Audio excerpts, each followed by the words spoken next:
आणि महत्त्वाची बातमी आहे, कार्यकर्त्यांना अडवाल तर गाठ माझ्याशी, लक्षात ठेवा. सतेज पाटील यांनी महायुतीच्या नेत्यांना हा इशारा दिलेला आहे. कोल्हापूरमध्ये सतेज पाटील यांनी महायुतीच्या नेत्यांना आणि कार्यकर्त्यांना हा इशारा दिलाय.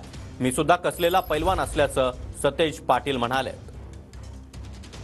तुम्ही तुमचा प्रचार करा, माझी हरकत नाही. आमचा प्रचार करणाऱ्याच्या आडवे जायचा प्रयत्न केला तर बंटी पाटलाबरोबर गाठ आहे, हे जाहीरपणे मी या ठिकाणी सांगतो. हे जाहीरपणे सांगतो. निवडणूक 14 दिवसात होईल. 14 दिवसानंतर 7 तारखेनंतर ज्यांच्यासाठी तुम्ही जे काय करताय ते तुमचा फोन सुद्धा उचलणार नाही. परंतु 7 तारखेनंतर मात्र बंटी पाटील आणि मी असणार आहे, हे आपण या ठिकाणी लक्षात ठेवा. आमच्या माणसाने प्रचार करत असताना कोण जर आडवं येत असेल, कोण जर वेगळी भाषा वापरत असेल, तर मी सुद्धा 25 वर्ष या मातीत कसलेलं पैलवान आहे.